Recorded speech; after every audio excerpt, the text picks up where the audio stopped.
Unit 3, Section 5, Language of Conflict Resolution. This presentation contains audio. Please ensure your speakers are turned up. When working closely with other people, conflicts are likely to happen on occasions. Using the skills discussed in previous sections of this unit, such as effective questioning and active listening, tutors can prevent some conflict before they start to deepen. Still, it is important to be prepared to use conflict resolution skills even when you have already used those other skill sets to prevent a conflict.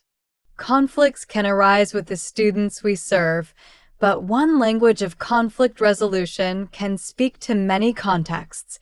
Conflicts in the tutoring session tend to be one of two types. First is external conflict that happens before tutoring and is brought into the session. An example of this kind of conflict might be conflict with a family member or coworker having nothing to do with the assignment at hand. Another example might involve conflict with the instructor or another tutor about the assignment. These conflicts can be carried into the tutoring session even though they happened earlier. So feel free to give the student a little time to provide some context, since conflict can impact the learning process. Another type of conflict happens during the tutoring session. It can involve frustration about receiving conflicting feedback on the project, or it can involve taking feedback personally. Thankfully, there are ways to process and respond to conflict in these internal situations.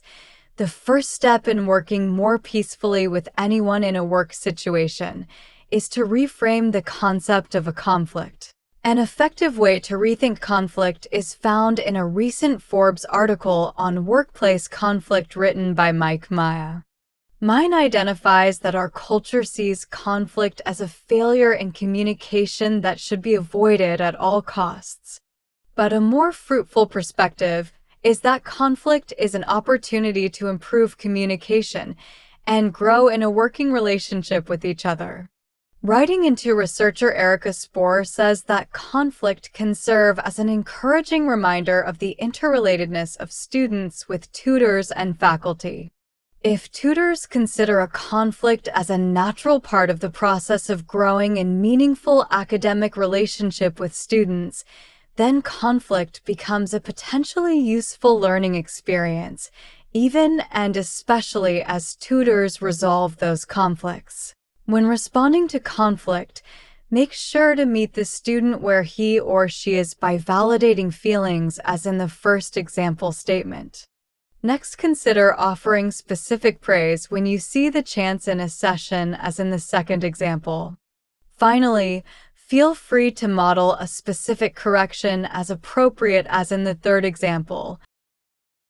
Helpful response: the student came in very focused on blaming the professor, and the tutor maintained that focus instead of considering what the student's deeper need might have been, because the tutor chose to respond in a defense way. The conversation grew a self versus them dynamic that built a wall preventing effective communication. Note psychologist Becky Bailey suggests that what you focus on you get more of, meaning that the tutor could have shifted focus to the goals of tutoring.